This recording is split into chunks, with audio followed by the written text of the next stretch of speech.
Good evening all. Thank you all for finding time and visiting today's webinar. My name is Avijit Mandal, Assistant Professor, ASBM University. Our university has established by Government of Odisha with a mandate to set best standard in imparting value-based quality education that builds leadership. This Newgen University, founded and led by Professor Biswajit Patnaik, former professor of IIM Indore and Lucknow, and a widely acclaimed management group known internationally for his expertise in the domain of human resource management. ASBM now offers courses in business management. It means undergraduate to PhD level. And we are also planning to introduce innovative courses in the field of law, economics, education, social science, and skill development. Now I'm requesting all the participants to check if you can see and hear us well. If you have any question during the presentation, just write on the chat box. And please mute your audio and video. All the participants, I'm requesting you, except the panel members. Today's topic is empowering business with big data and analytics. And we have three eminent speakers from the different domain, like IIM, NIT, and IIIT. And before we start, let me explain why we choose this topic for this webinar. As we know, enterprises are leveraging cloud services to improve efficiency, increase agility, and unlock new opportunities. But every business is unique. And how do you find or how do you define the right model for your needs? So many experts says that when big data projects fail, it's often because that the companies have not clearly defined their goals. So the analytics problem, what they have chosen or what they are trying to solve, or the measurement they have all used for the success. So the information gap is there and it's playing a very important role. So what is that information gap? So this making the enterprise bleed actually.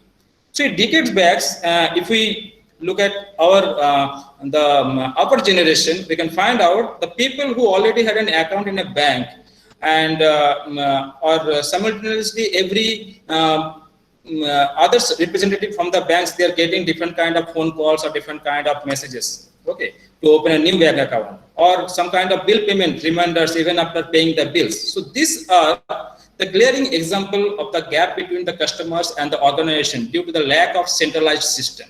So why we are talking about the centralized system? Because the big data, we know the data, but what is small data and what is big data? That I think our eminent speaker will explain briefly. And whatever the data in a centralized manner we are keeping in a different platform, so that unified view of the data and that employees that will have the enterprise wide. So the decision taken by the enterprise are always uninformed, which results in negative customer experience, and addressing the pain points means later which becomes a headache. So that's where the big data technology comes as good news for the enterprises. And the big data, we are talking about the big data. So big data that actually provides the consolidated data that works as a single source, and that is truth for the enterprise, every enterprises. However, the harnessing the real potential of the big data is all important to visualize the data effectively and derive valuable insight out of the data in order to make the intelligent decision. So we don't take much time. We have to. We can begin, and let me introduce our today's speaker, Dr. Rahul Kumar from IIM Sambalpur. Let me explain. Introduce himself. Dr. Rahul Kumar is an assistant professor in the area of information system at IIM Sambalpur. Prior to this, he was at XIMB Bhubaneswar in the decision science area. There he was joint coordinator for the executive MBA program in business analytics. He holds his doctorate FPM from IIM Ranchi. Post PhD, he had a brief stint at industry as an analytics consultant at Infosys Consulting. By background, he is an engineer from BIT Mesra Ranchi. Prior to joining IIM Ranchi as a doctoral scholar, he was working as a manager at Jasco Private Limited, a Tata Steel subsidiary. His research interests are recommender system, text mining, machine learning, and NLP. He has authored article in several reputed journals such as Information System and E-Business Management, Journal of Behavioral and Experimental Finance, and International Journal of Operational Research. He is also a reviewer of many seminal journals and is currently the guest editor for Journal of Decision System, Taylor and Francis. We welcome you, sir. Thank you so much.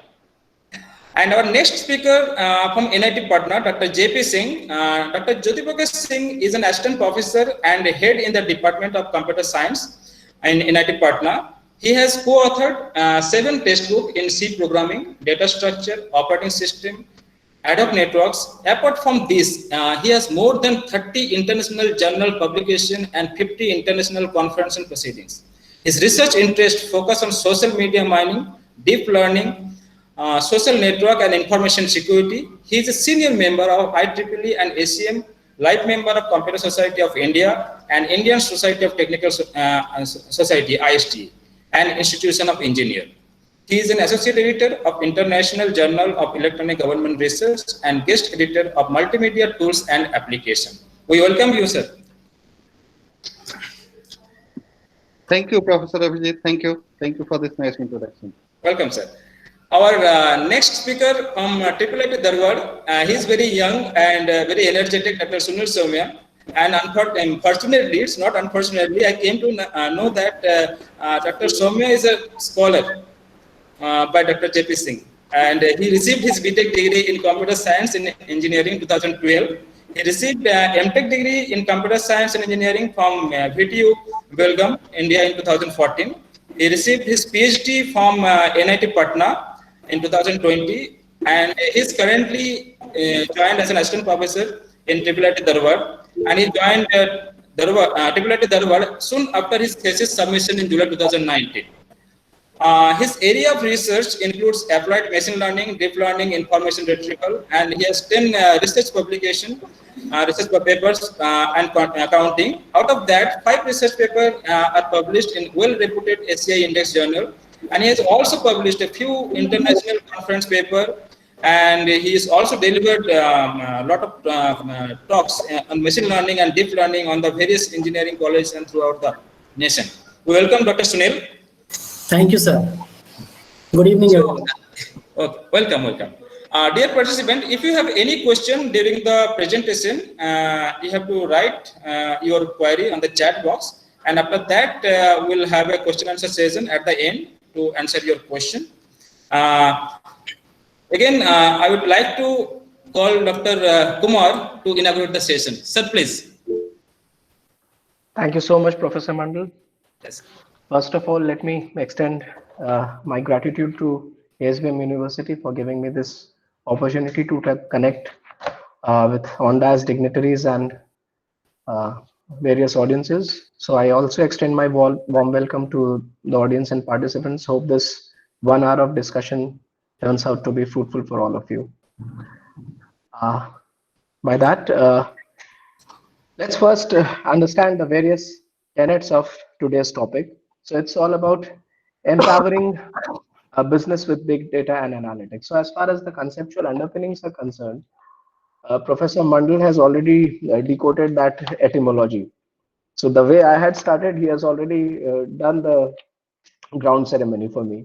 So he used various keywords such as decision making and data-driven decision making, decision support system, deriving insights, deriving valuable insights. So the main idea of today's webinar or this session is to connect those dots, because whatever he has been pointing at are basically that those keywords define the boundary or a premises of a business in today's data-driven ecosystem. So my objective will be overall to just connect the dots, and let's see whether we can understand how the threads of that fabric are knitted around. So with that, let me first start with the term big data. So I have come across various academicians, industry practitioners, and even scholars of management science and otherwise engineering domain. So whenever the term is coined or tossed as big data, so the first perception which comes at the top of mind that something it's going to be very huge, it's going to be uncontrollable, it's going to be unmanageable. But let me tell you, audience, that's a myth, because big in size is just one of the dimensions of big data. So that size as a dimension, we cover up in a pillar of volume, because big data is standing on typically 5 pillars currently. So we had, like the field of marketing has evolved from 3 Ps to 5 Ps to 7 Ps.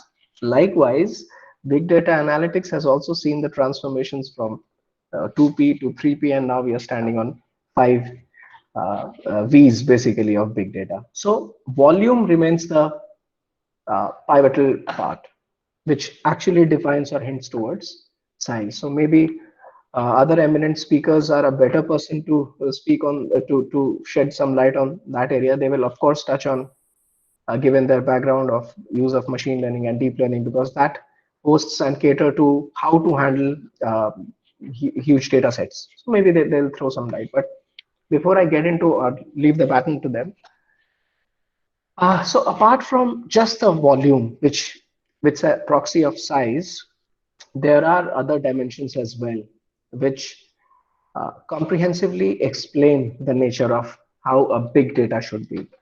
And the second most important pillar is the velocity, the speed in which the data is hitting into the system. And of course, not just the speed of data, say in today's e-commerce portal, you can see a lot many subscribers or IP addresses hitting on the same point of time. So that's the velocity, which was otherwise not observed a decade before. We were mostly relying on physical stores. So what kind of a footfall we used to see? We used to have an exponential distribution or a Poisson distribution to map that. But that's not possible. Every second we can see thousands of users logging in. So that's the difference between an e-commerce ecosystem in the cyberspace and what we had traditional stores, and especially in terms of business. So when we move from volume to velocity, we also have variety in data set. So it's not just only about numbers. It's about whatever way the information is conveyed. Now, traditionally, it is again perceived that if information is perceived, it has to be referred through or percolated through numbers. But that may not be always true. Whatever I'm speaking, I'm dissipating some information, and I'm uttering not even uttering a single word over there. So variety in terms of data explains that number is a subset of it. We can have text, or say the way we speak. We can have communication channels, the way we write, the way we say convey English language to our targeted readers, images, expressions, video, and various such sources comprehensively touch on the nature or the variety of data. So that also explains and differentiates a normal data vis-a-vis what a big data can be. And then we have an element of veracity, which has of late picked up attention of and gathered attention of scholars of the domain. Veracity is about the credibility, the trustworthiness, the precision we associate with the data. So whatever pre-processing is done, and finally, when we are deriving and banking on such insights, we need to be very sure that the source is credible, the way we have pre-processed, and whatever machine learning algorithms have crunched it after data mining and text mining and other such processes, they are giving us meaningful insights. But at the end of the day, what should we derive out of those insights? Yes, machine learning and other related technologies help us to identify those signals which was otherwise not observed to us, because they were hidden, they were latent. And using some computational intelligence, we try to mine them so that such insights surface up. But at the end of the day, what and how should we use those insights? That's important, and which sets the scope of today's session. That business analytics as standalone may has its own importance, but what it has to do with business setting, how should business analytics or big data analytics or data analytics for that matter should contribute to the domain of management science. So there comes the purpose and the fifth pillar of big data. value. So from those insights, interesting insights, which was not observed to us, how should managers derive value out of that? How should businesses create value out of that? That there remains the pivotal focus. Now, let me just take an offshoot. So let's slightly deviate from big data analytics, and let's look for an overall objective of any firm or any business, and even you as individuals. So even I believe me as an individual, I'm a balance sheet. So I'm working somewhere, I'm getting a salary, that's my source of revenue, and I'm having some expenses. And what I save at the end of the month, that's my margin. So by drawing that analogy, even firms have certain objectives. So they have a source of revenue, they are selling their products or services. And in order to fulfill or cater to those processes, they need to expense in terms of procuring raw materials, paying off salaries, and what remains is at the end of the day is their margin. Now, overall, what's the final objective of any business? Why will anybody get into business? Because they want to have a significant portion of that margin at the end of the day. And any business for that matter aspires and aims to increase that margin day in and out. Now, how does big data come into play over here? Now, let's decode margin in two ways. So, how can we actually increase margins for any business? So, either we can scale up our revenues or we can manage our expenses. So, in terms of optimization, we say revenue maximization or cost minimization. Or you can have a goal from a programming approach and you can achieve that goal simultaneously. So anyways, the bigger picture is that we need to increase our margins. Now, having said that, it is very difficult to cater to both the objectives simultaneously. So you cannot have, say, target two stones by a single bullet. So often firms take different standpoints, and where comes the strategic role and viewpoint. That if I need to increase my revenues, then I need to be different from the market because I'm already thriving in a competitive world. So until and unless I have some uniqueness, I have some differentiation, or the way we say, what's the novelty in my product or service? Why should people choose me over my competitors? There comes the purpose of big data. Because if I can prove myself to be different from rest of the world, of course, the consumer base will move towards me and alienate to the competitors. Now, say, be it I'm an e-commerce portal, or say I'm selling on books, or I'm selling on food through Zomato app, or say I'm Amazon, I'm Flipkart, I have a catalog of items. Now, me as a firm, if I'm able to understand my consumers in a better way, if I'm able to capture their interests, preferences of products and services in a better way, and from say a catalog of 1000, I can show them the 10 most interesting products which suits their purpose or interests. My job is done. Because earlier the core problem from economics was information asymmetry. Now consumers, when they browse, the problem is information overload. You hang on to Amazon or say YouTube or Flipkart, you start browsing a particular category of products and you can see a plethora of options flooded with.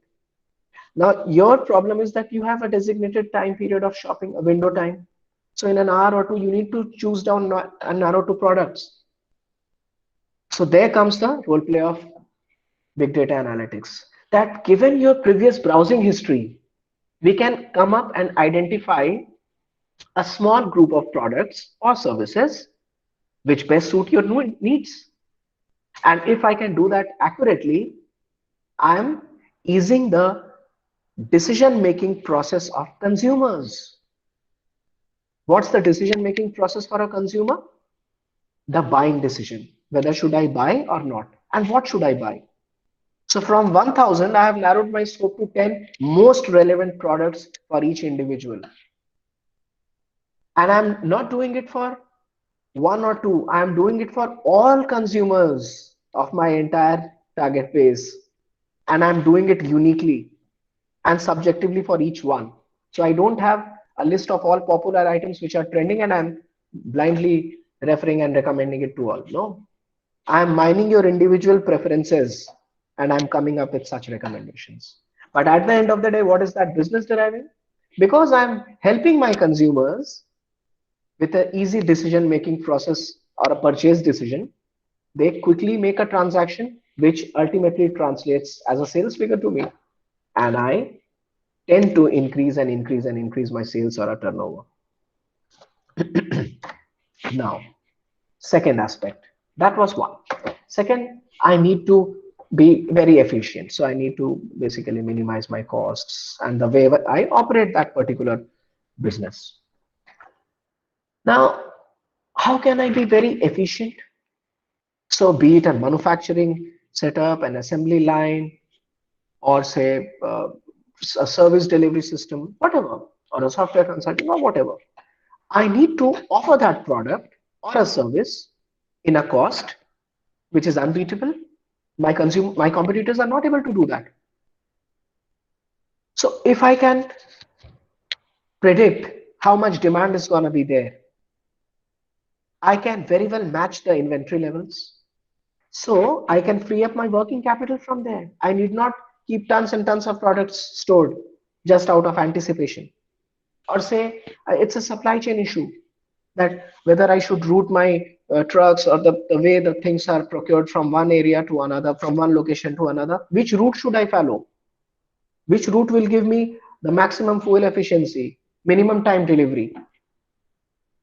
So there where the power of big data can be extracted and exploited. I can, sitting here in my table, I can predict that when the assembly line can witness a breakdown. And if it can witness a breakdown, what will be the duration of that breakdown? So upfront, I can raise a flag that see, after third day, between this to this duration, that particular assembly line may go haywire. So let's have a shutdown for a 1 hour, recalibrate it and start functioning. I'm minimizing my losses. If I'm minimizing my losses, ultimately it translates to a margin, which is the bigger picture. And it's not just about manufacturing industry. It's say with even food delivery systems, you can see, or say e-commerce portals delivery system, the services which they are offering, or say financial institutions. What are fintechs banking on today? So as Indian banking system currently is reeling under stressed loans. So bad debts, that's a big problem today. And why has that happened? Because the decision making of some individuals, a group of employees has gone wrong. They had offered loans to incapable or people who could not obey their financial commitments. But now, using their previous credit history, previous transactions, their demographic profile, I can come up with a score upfront that whether they will pay back or they will default on my commitments. So I'll have a guiding mechanism on whom to provide a loan and whom to deny. And if I do that, I'm again minimizing on my losses. So ultimately, the ball game revolves around increasing your revenues or decreasing your costs or expenses. You need to be more efficient. So that's where the element of strategic management comes into play. Either we need to be different or we need to be efficient. So either you are building on cost leadership, you are producing or offering that service in the minimum possible cost, or you're different from others. And since you're different, you have a unique product, you have a unique service, you have a unique feature, people are coming to you. So either you increase your sales or you reduce your expenses. At the end of the day, you're increasing your margins. And that's what is deriving value from business. Now, when we look into the whole value chain of any industrial setting, of any business practice, there are various pockets. So from where are we sourcing our raw materials? How is the operations going on? Say the inbound logistics, operations part. How are we finally taking it to the consumer end, after sales services? And there are certain departments which feed these processes. So we have a procurement department, we have a finance department, we have a HR team, we have the information systems team. Now each pocket standalone has some contribution towards increasing the margin. And if we start deploying analytics driven decision making technologies at each such pockets and silos, overall we have a possibility of deriving larger value. So whatever examples I have been giving on for the past 10 minutes was at a very operational or a tactical level. Let's say if I want to identify my customers better, I deploy a recommender system. I want to give loans to only credit-worthy people. I need to have a good credit scoring machine learning driven model. Or say I need to identify earlier breakdowns and shutdowns. So I need to have a predictive maintenance, which is again powered by AI. So these are all operational or tactical level decision making. But for a firm, for a business, there's something more, which is more significant and crucial. And that's the strategic decision making. Whether in my firm, I should at all deploy big data analytics technology, and entire decision making should be driven by that engine. Because for me, every decision has a cost. If I'm deploying big data analytics, so there's an opportunity cost associated with it. Rather than spending in this technology or developing that ecosystem, I could have gone for a related diversification. I could have gone for an integration of other businesses. But then at a CXO level, I need to take a strategic decision making. What's the ROI of deploying big data technology or the related ecosystem? And how do we actually compute that ROI? Those individual value which is generated in each pocket aggregates together, and we finally compute the value derived for that firm and how much we have expensed, how much we have incurred the costs in order to set up that big data ecosystem, and say we have a lifetime period with a payback for a 5-year or a 7-year or 10-year, or the way we do our accounting principles. And then at the end of the day, we have an ROI metric that if I invest 100 crores and acquire another plant, this will be my ROI of 8.9%.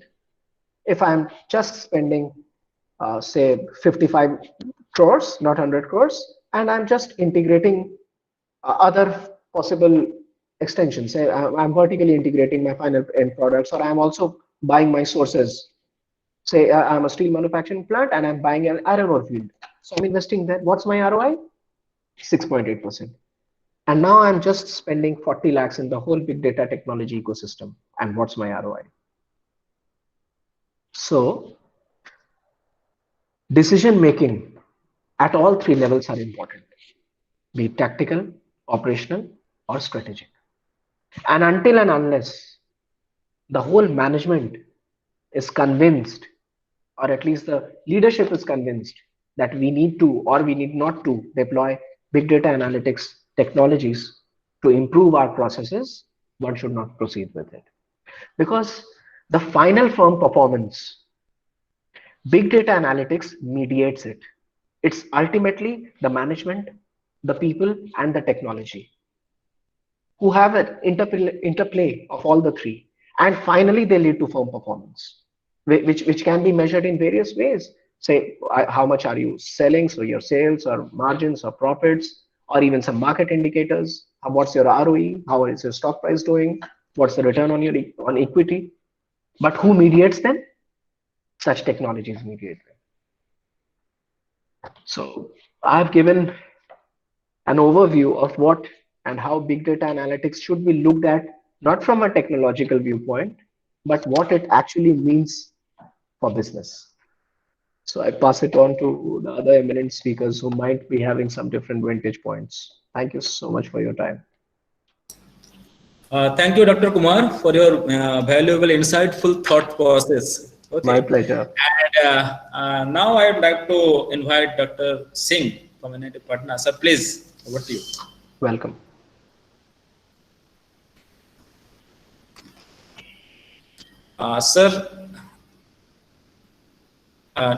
Sir, your mic is mute. Please unmute it. Yes. So, good evening all, and thank you, Dr. Kumar, for a very nice and really inside inside My discuss. pleasure, sir. In fact, I had certain slide, but now I will skip that and I will just try to take up from the place and give a bit of technical insight because I am not a person from management and to be very honest, business. But what I can assure you that we are making myself and Sunil, Dr. Sunil Soumya, we worked on certain aspects of data which can be used in the businesses. So I will be now moving on to, I have a small presentation. So I will be moving on with that presentation and uh, obviously the discussion. So I hope my screen is visible to all of you. Yes, sir. So this is a scenario where the different types of data basically a business is capturing. So you can see around 38% of data is called as dark data. Another 38% of data is called as the more detailed customer suppliers data. Next 16% data is around social media content. Now this has increased. 4% is commercially available data and publicly available data. So a few years back, around in the era of say 2000, if you talk about, this 16% was almost zero. Even this 38% was almost zero. So we had only certain, as Dr. Kumar also told about that, we had a physical system and then we were measuring. Now you can now we can see that we have this data. The size of the data is increasing. Now, why is it important? Why we talk about big data? What is the big deal in this? So I will just try to give you an example. Say counting problem. If we want to count how many people are there in my home, that is also a counting problem, and counting to the population of India is also a counting problem. So both are counting problem, but methodology will differ. They are not the same in that sense. So we can count the family members on our hand. So we just remember it. If I talk about how many students are there in a classroom, we can just count them. How many people are there in Patna? We cannot go in that same way. What is the population of India? We take a different approach. So that's why this big data requires some sort of different methodology. The existing methodology of data analysis or data handling cannot deal with this big data. The reasons already have been explained by Dr. Kumar nicely, the different V's and how they are impacting the data dimension. Earlier, this social media data was basically, the social media was invented just for a chit chat application. People will say just post on their status and shares and so on. But now this social media content, myself and Sunil both will be focusing on this one because this is where we were mainly interested in. So this social media content can be used as a big, big tool or big data source for pushing the businesses ahead. What sort of analysis we can do? So I have to just skip certain slides. And if I just show you, so this is how, this is what now current businesses are thinking about it.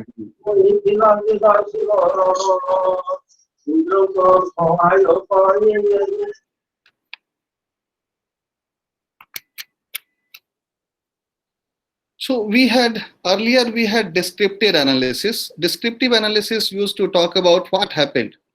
And for this descriptive analysis, we used to just use the data, simple databases. Like those who have a computer background or even in other engineering background, this database is a very common subject, a relational database model. So we used to store data and we used to derive this sort of information. What happened in this one? Why? Then we talked about, or we move on to diagnostic analysis. Why did it happen? And now we are in the era of why will it happen? So predictive analysis, we are making predictive. Dr. Kumar talked about the term machine learning. So machine learning and big data, deep learning models, they are talking about this predictive analytics. If we can predict what is going to happen in future, how this sales will increase, or whether this product, if we take this sort of, if we go in this path, what is the margin of profit, or in what way we will gain, or what way we will lose, why we will lose, or why we can gain, and so on.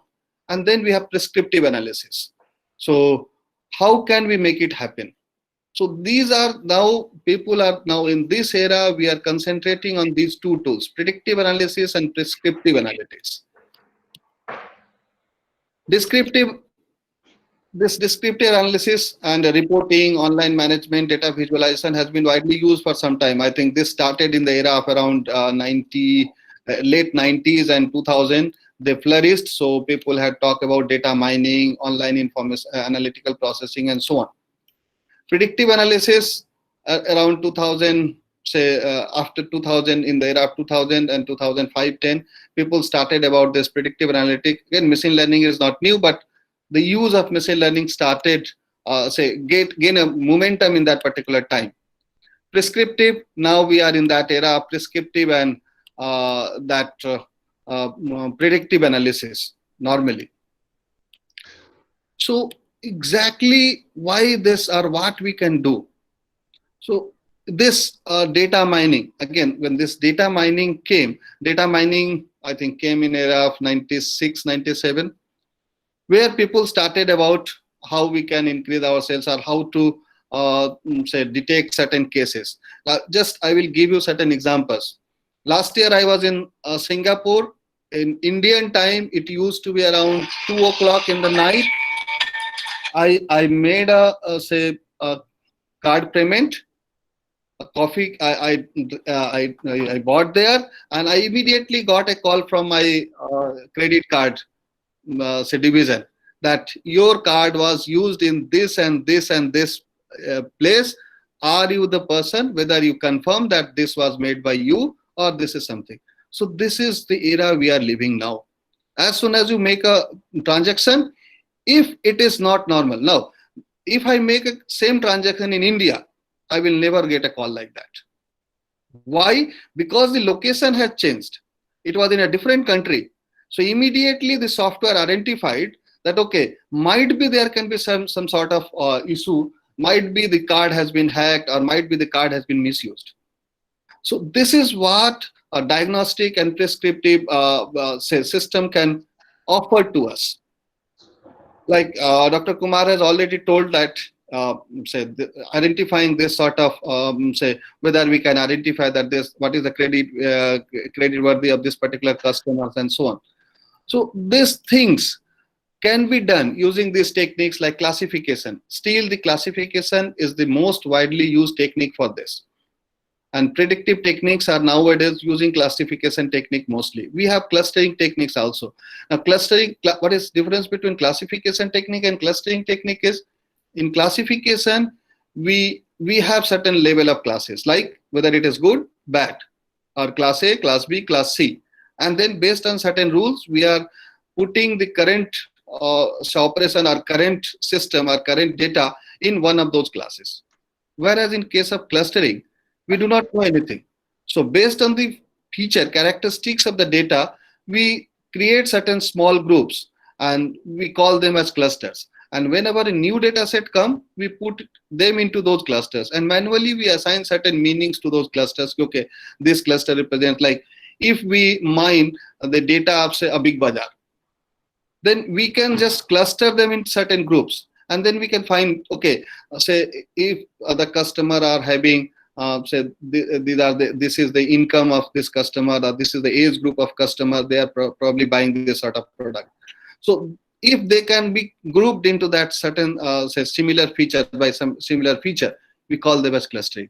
Association rule, in fact, association rule was the first which started the field of data mining.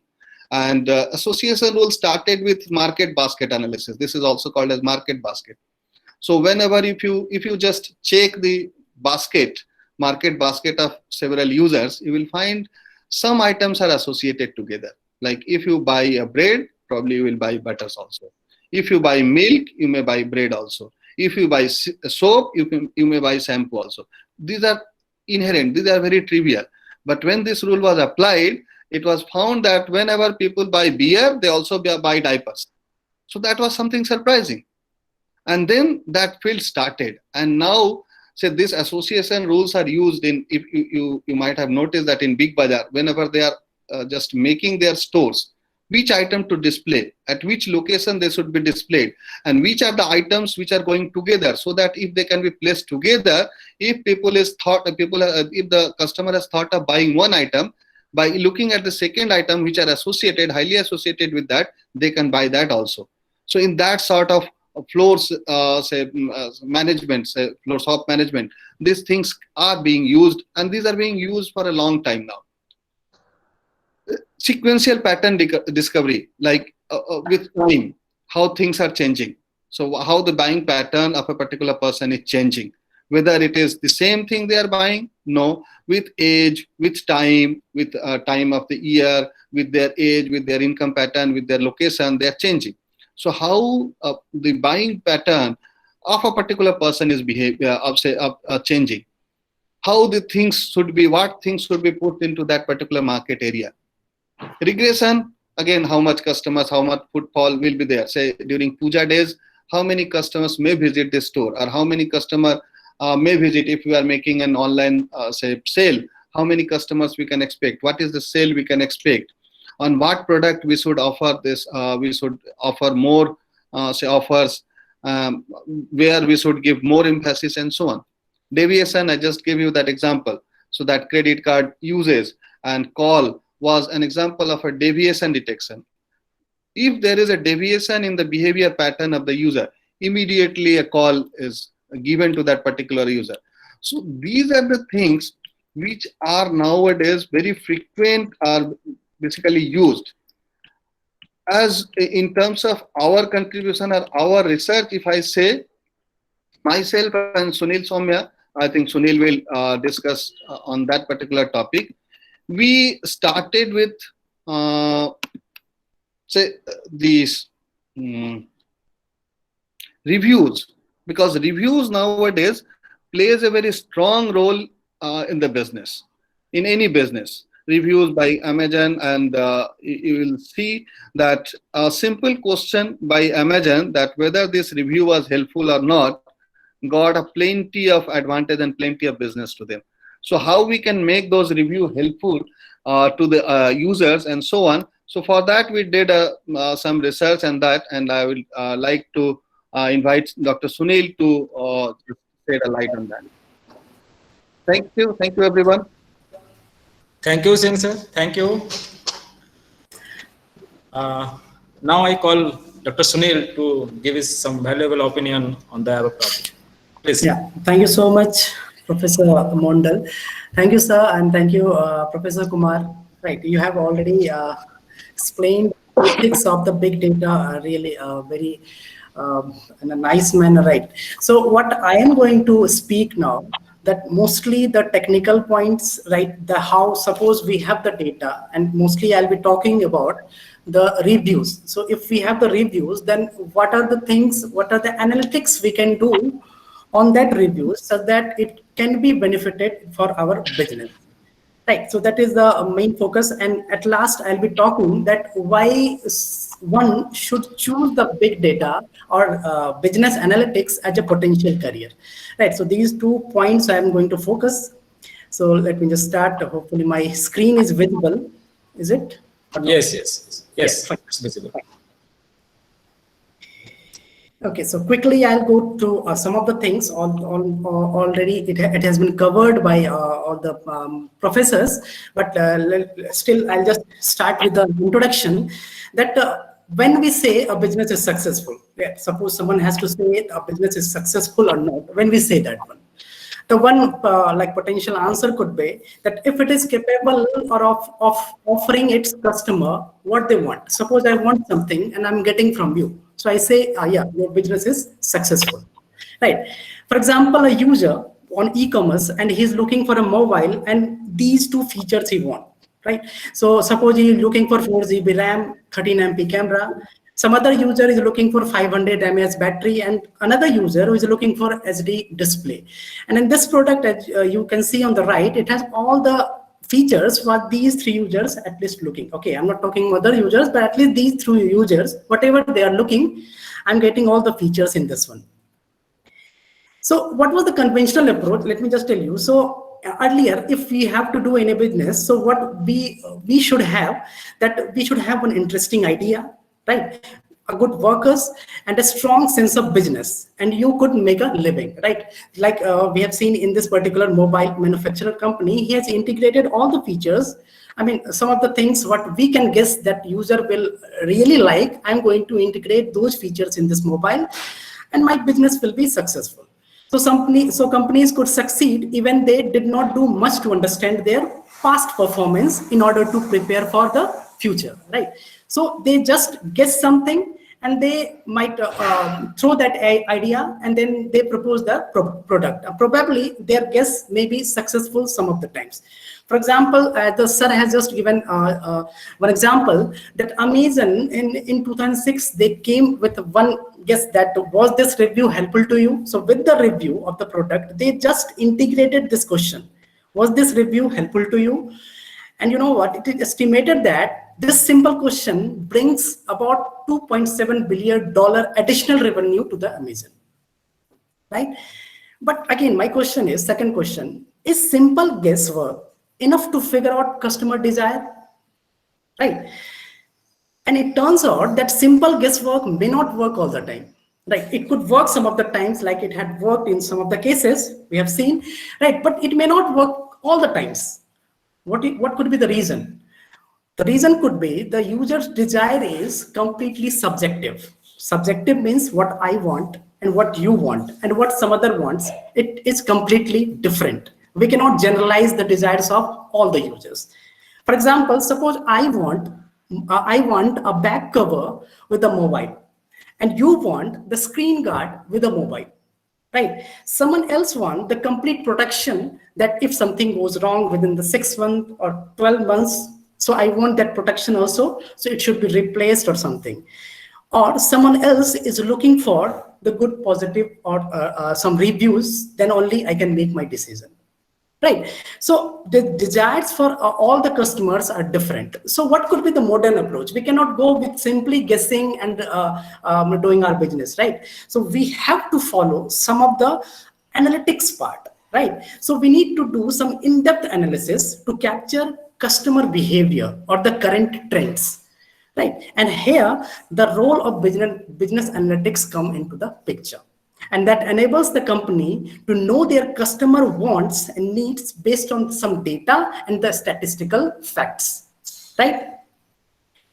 So yeah, I told you that what could be the modern approach. So yeah, so one of the example, I'm just to this example, with this example, I just want to relate what I have explained about the modern approach. That online reviews nowadays, it is very capable of it is very important, not for only the business, also for the customers.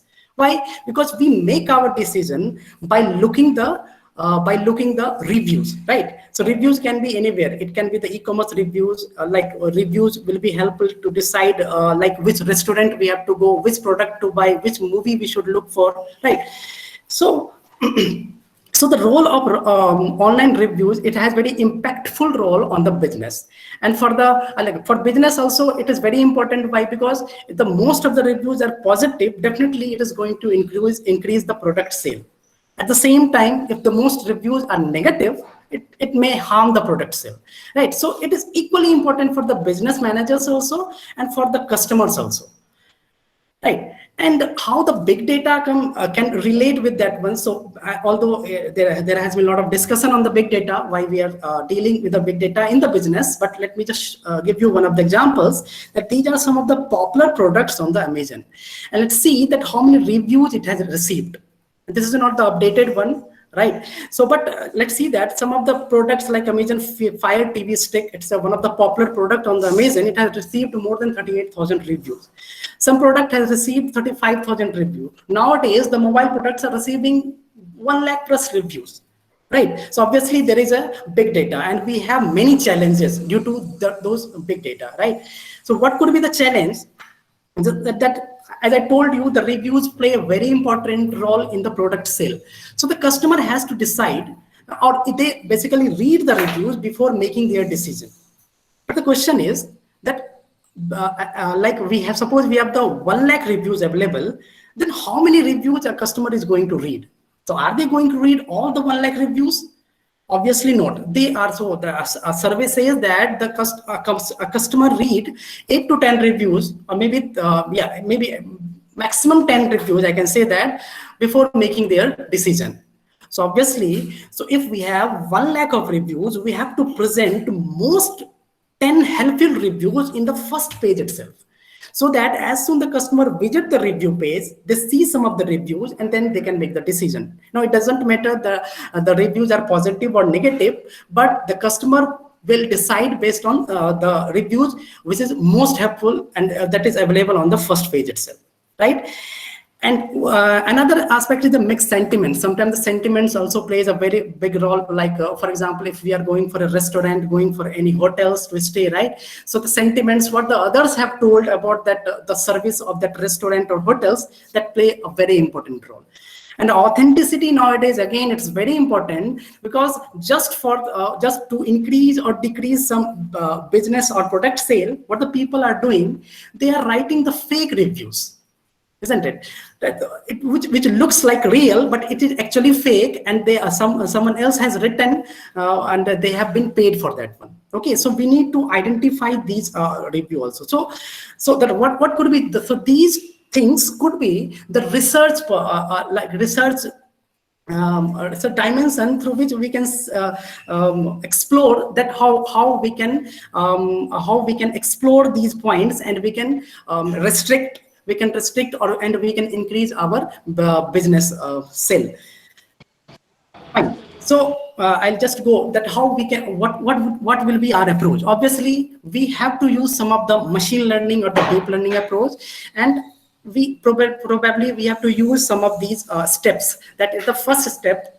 We have to ask the right question and define the target of our data analysis, that what we want to predict. For example, suppose we want to predict that which review is most helpful, and that review I'm going to place in the top.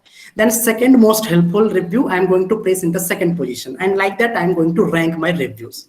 So target we should be knowing. Second thing is, for doing anything, we should have the data. So data collection is very important. Then we need some analysis of the data, and here we are going to use some of the machine learning tools or the deep learning tools to analyze the data, right? We are going to do so based on some analysis, some experiments. Then we can come to know that, okay, if these things we can integrate with the review, we can filter the fake reviews. Okay, if these okay, so how do we identify whether a review is fake or real? So based on some features we can decide that one. So we have to analyze that part, and then we can improve our system, and we can control the benefit. I mean, whether it will increase or decrease the product sale. Fine. So these are some of the few research problem, and I'm going to talk the way we can handle, and we have handled that. What we did, we have proposed many approaches. For example, suppose we have the review, we can extract the features from that one, right? And we can give those features to the regression machine learning algorithm, and that regression algorithm, that what they can do, they're going to predict a vote.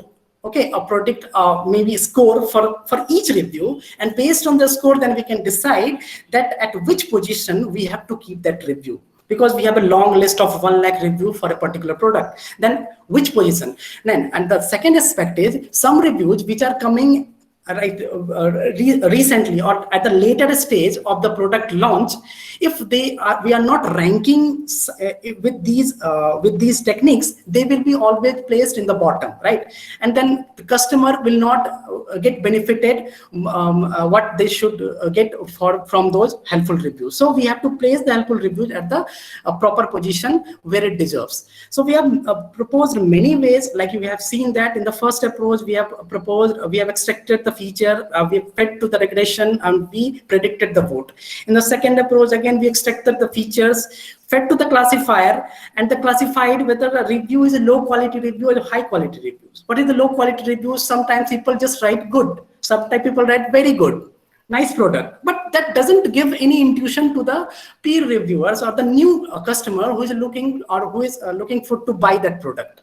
So we need to classify the review into low quality and high quality, and then predict the vote for only high quality reviews, and then rank the reviews. That also we can do.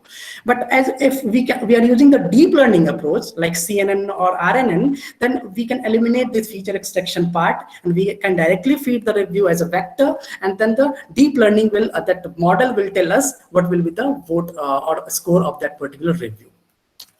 So we did the experiment with these products and these many reviews, and this was the result what we have got. So I have attached, I have cited my paper here with this presentation. You can explore the paper and to get the more intuition than how the machine learning thing can be applied to analyze the, to do the analytics part, to do the data analytics part. Similarly, for identifying the spam reviews, again, we proposed a system where we suppose as soon a review will drop, as soon a user will drop a review, that will pass through a machine learning model. In this case, we have used the LSTM machine autoencoder model, right? And that autoencoder model, it gives us the loss value, right? And based on the loss, we predict whether it is a fake or real. So how it works basically, it works as an anomaly system. So suppose there is a system, right? Any machine learning system, and it has been trained for your fingerprint or for your eye detection, right? And someone else will come and try to froze the system, right? And to mimic you, the system will alarm, you know, this is the anomalies, right? Similarly, if suppose we trained our system only for the real reviews and we pass the fake reviews out of that one, the system will alarm us that no, this is a fake review, you should filter it out right away, and you should not post it in the screen. And hence the customer will also not get any, I mean, they will not be cheated, and they will not feel that the Amazon or Flipkart, they're cheating at some aspect. Right, so those systems again that we have proposed. So you can again explore that one with the paper, what we have already, I have already cited here. Fine. So the question is how business analytics help companies, right? Already this point has been discussed. Let me just go through the points again, that it gives the business analytics, suppose you have the business analytics, so it gives the clarity, right? So where a particular company is standing right now. So how it is giving the clarity, again, with the help of the analytics, data analytics. It gives you the stats. How is your performance in the past and what decision you can make so that you can improve in the future. Right, it gives you the competitiveness, the how far or how near you are to, with respect to your competitors. Timeliness, how you can follow the timeliness, right? Then it also tells the keep business up to date in a changing environment, elevates operational efficiency, and many more things. Finally, the last point what I'll talk is what makes business analytics a good career choice. Why we should choose the business analytics as a potential career. So the first thing is the supply is still lower than the demand, right? Although why this is happening, because we have all the tools, we have all the technology nowadays, but still we do not have the that number of professionals. So we do not have the analyzers. Okay, so although the demand is more, the supply is very low. So yeah, so it is easy to switch a business analytics irrespective of your personal. So the one question is, so yeah, definitely everyone cannot go for the machine learning, everyone cannot do the deep learning. Then what will happen? Every time there will be the supply will be lower than the demand. But the good thing about the business analytics is every time you don't need the professional skills. You can whatever profession you are doing, you can still switch to some of the as a business analytics. So how you can do that one? You can you should know the collaboration. You should have the ability to align with the stakeholders, basic knowledge of the statistics tools such as Excel and all, if you know, and ability to drive impact. Second thing is business analytics can be applied to any industry. It is not restricted to only the e-commerce what I have talked. It can be applied to the entertainment. It can be applied to some sports. It can be applied to the education, finance, manufacturing, and elsewhere. Right. And the third reason, a career in business analytics is dynamic and makes room for the professional development, right? So whatever profession you are in, if you will update yourself with the machine learning and the artificial intelligence technology, you will find yourself as a business analyzer. You will find you can make yourself as a business analytics. So yeah, which again can be helpful in the recommendation system. And I have the chatbot system, which is very popular nowadays. So for these technology, you should have some professional skills also. So this is the conclusion that yeah. So how the technology can help in the business analytics, and mostly I've explained you about I've talked about the analytics part. How do we do the analytics with the help of the technology? These are some of the references. Yeah, that's all. Thank you. Okay, Dr. Sunil, thank you for your valuable deliberation. Now I would like to, we have actually a few questions, and the question goes to Dr. Kumar, and the question asked by Sahid Dharti: how are the GDPR norms being implemented in the various nuances of big data? So GDPR norms isn't specifically what It's, do we have the audience over here? The particular hello. one? Sahid Dharti. Sahid Dharti, are you there?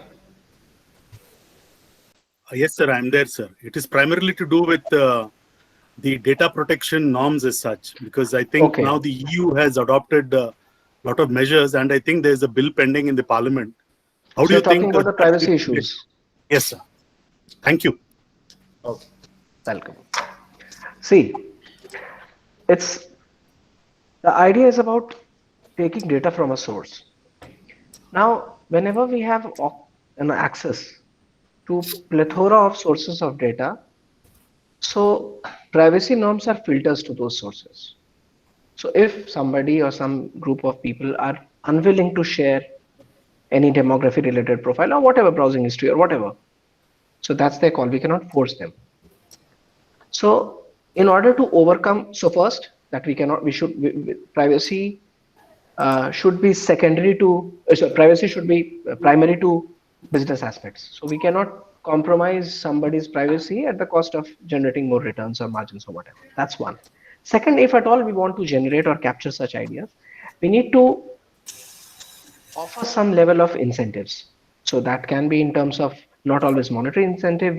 We need to make them more loyal. We need to have that emotional touch point. We need to create some kind of association with that organization, because until and unless we reach them out in person, this is not going to work. So that's my take on it. Now, say this session is being recorded. Now, as a AI specialist, I can always say that, okay, out of 100, how many were actually having a good attention span? So maybe that camera is tracking the eye movement of all the participants. It's a breach of privacy, but that's an informational insight to me.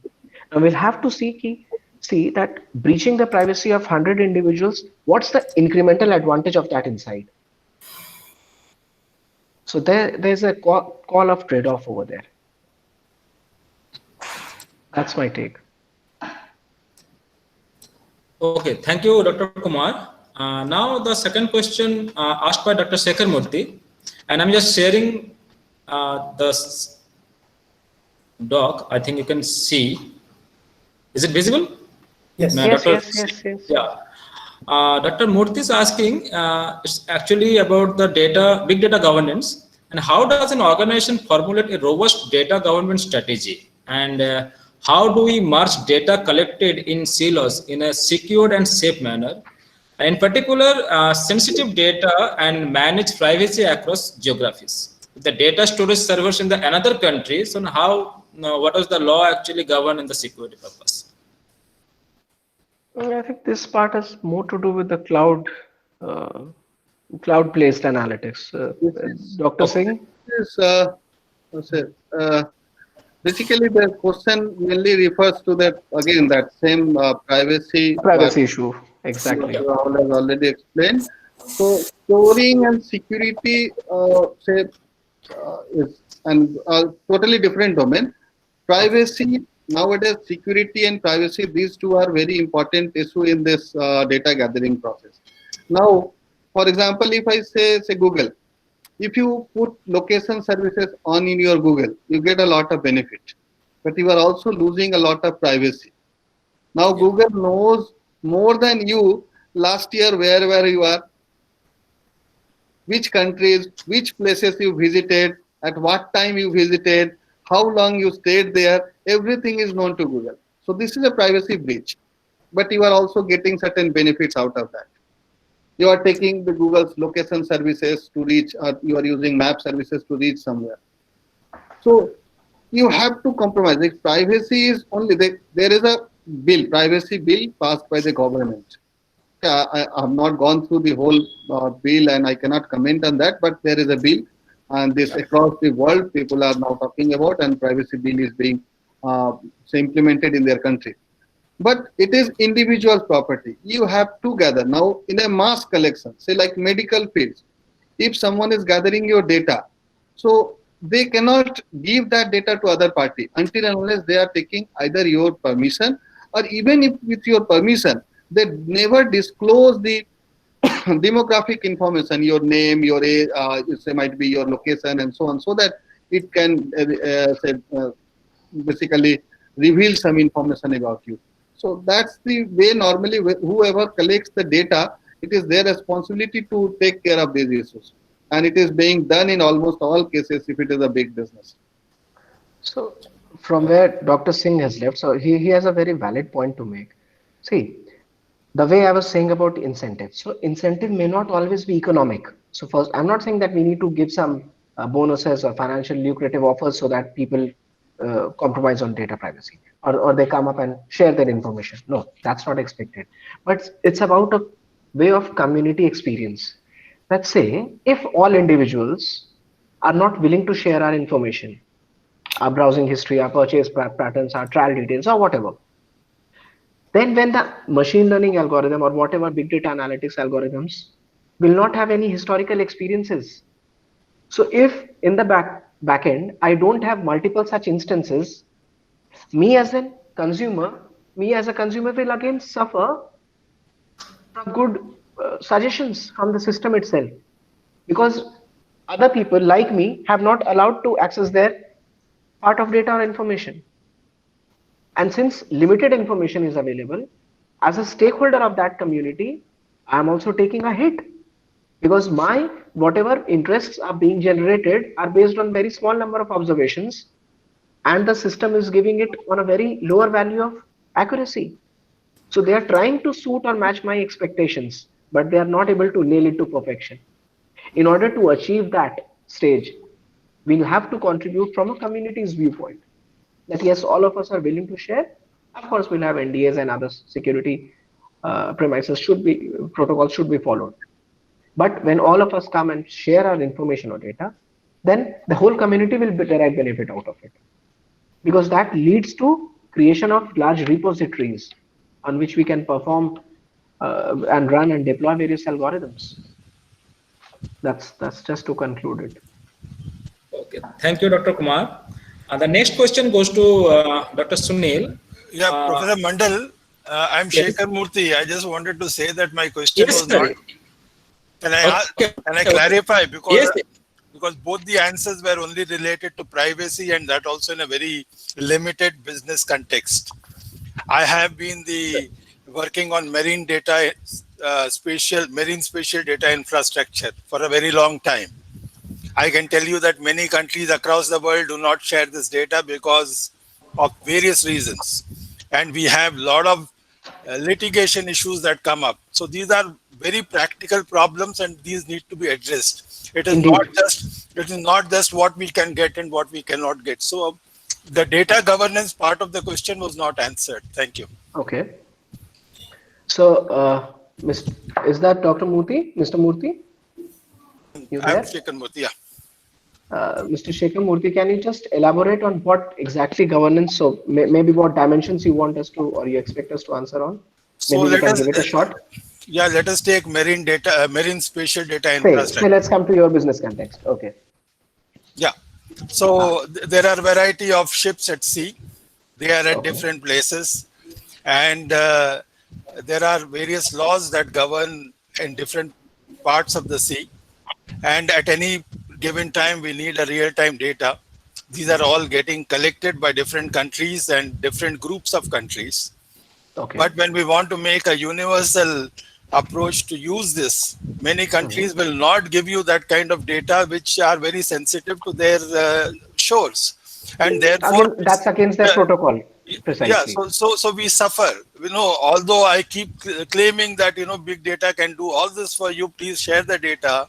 Even the best of countries and the most developed countries do not do that. So there is a very critical hitch here. So when we talk about governance, every country has its own laws, and including India. And you know what is happening between us and China. So things like that are real practical issues, and these need to be addressed. So from my limited understanding, Mr. Murthy, there's one approach, even Dr. Singh and Dr. Soumya may also feel free to contribute. So Mr. Murthy, there's one aspect into analytics space, we call it transfer learning. So that's very much different from what machine learning and deep learning have. So transfer learning has a specific purpose and an objective. That there are often business domains or practical settings where we have limited access to data. Say whatever you're trying to say, that because in marine setup, people are not revealing information out of international protocols or whatever, security reasons. Now, in such cases, we'll have to identify domains which may be unrelated, but are actually having such variables, say whatever routing or transportation or number of vehicles or whatever. And we will try to deploy algorithm in an unrelated data set, and we'll test it on the contrary, whatever our objective is, say marine for that matter. So maybe I will develop and train an algorithm on a we call it a sustainable freight village, where we have just a road-based transport system, because it's a proxy of whatever a marine does for a shore. So we have a freight village in a land area. So we'll deploy an algorithm, train it on the variables corresponding to that where the data is available. But when it comes to testing, we'll transfer the entire parameters learned into your test bed where we had limited information. That can be one way of addressing this concern. This may not be foolproof, but yes, this can be a proxy solution to whatever you are trying to hint at. That's my take. Exactly what I got from Sir's question was, the first thing was mainly the governance issue. Now, obviously, the governance, I'm not very competent enough to say about the governance part, but what Dr. Kumar also told, in fact, our group is also working on certain issues, Murthy sir, where we are thinking of if we can encrypt, if in an encrypted domain, if we can do something. Obviously, I cannot disclose the whole idea, but if those results are successful, then probably this limitation can be, to some extent, we can come over this limitation. People can unhesitantly may be able to say they donate or basically share their data. So people are working in that domain also, so that in encrypted form, if it can be shared, and if some insight can be drawn in the encrypted form only. Okay, thank you. Thank you, Dr. Singh and Dr. Kumar. And the last question, because we are running out of time and it is almost about to leave from the office. All of you are already in the office, I think. Okay, so the last question I would like to ask Dr. Sunil. The question is, to increase the followers in Instagram, some of the celebrities use auto followers. To which extent ML is able to detect and report these anomalies? Yeah. So if we have the auto followers, right? So to which extent, if we are developing any ML system, so that can detect those. Auto followers, actually, auto followers are the bots. So they are not human beings. So auto follower, whenever we say auto follower, they are basically bot programs. So they are computer programs, and then they are interacting, behaving like a user. So you might have seen that whenever we browse a website, it asks click here. to prove that you are not a bot. So Yes, it's yes. the same thing. So click here that you are not a bot means that sometimes automated. So if I write a program and that program is constantly sending something, so Yeah. this is not in our hand, to be very clear, because so this problem is with Twitter, Facebook, everywhere. Now even in India there was a case also. I'm not taking the name of that celebrity. He has to appear in court for that auto follower case also. Okay. Yeah. So these auto follower case, there are certain features, as Sunil explained in his talk, that for everything we can find out certain features. So like how a human being behave, if we train a machine to behave similarly, still there will be certain gaps. So if we can identify those gaps, we can always write a program, another ML program, in fact, which can identify those Yes, yes. both. So, and that's what Google, Twitter, everyone is doing. Yes, yes, yes. Okay, so sir, can I interrupt one? Can I interrupt? Sure, sir. Yes, sir. Yes, yes. Sir, is it intelligent agents, like as you Yes, say? sir, yes. Intelligent agents. We call it as bot or intelligent agents. Okay, sir. Thank you, sir. Was that Mr. Sahu's question? Yes. I am asking a question related to stock market behavior and how big data and big data analytics help the behavior pattern of the customers, particularly to protect the interest of the customers. Yeah. So it's a very interesting thing, and we have worked on this part also, that how to, for the stock market, like at least what we worked, that when to sell, when to buy, when to hold. So that sort of study we did that one. So yeah, based on the data, people write the review. Yeah, and if we can use those comments, train the model, we can predict some of the things. That is one. Earlier, adding to what Sunil is trying to say, earlier, basically, if you listen to or you think of any say stock markets, there are 2-3 things. One is the fundamentals of the company, and then the technical of the company. So there are certain already a statistical technique. All those variables can be modeled using the machine learning tools and deep learning tools. People have already done that. Along with that, nowadays, this social media has given a third dimension. And it has been found several times that if there is a negative sentiment about any company in the social media, whatever strong the fundamentals and technicals of that companies are, it comes down. So Yes, sir. Exactly. Data has become another important part, and in last few years, it has been reported several times. So a small rumor can take billions of world's money in just a minute. Sir. So this third dimension and everything like fundamentals can be modeled through program. We can have a common system where we can model the fundamentals of the company, the technicals of the company, and then the social media things. Then we also talk about the news articles, the news about those companies, the competitors, how competitors are performing, and so on. So all these variables can be taken together, and easily a machine learning model can be developed. So we have not done so much, so I cannot comment on that, but this can be very easily done, sir.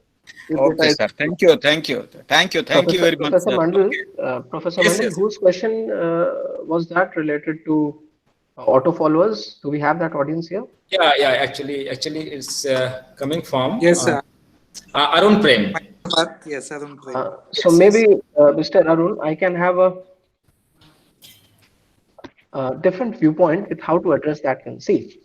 So the idea is very much similar to what we face in Gmails or any email account for that matter. So we have an inbox, the primary inbox, we have a social tab, and whenever we get some mails, so by default we filter them either to a promotional campaign or a promotional tab, or say we can spam it out.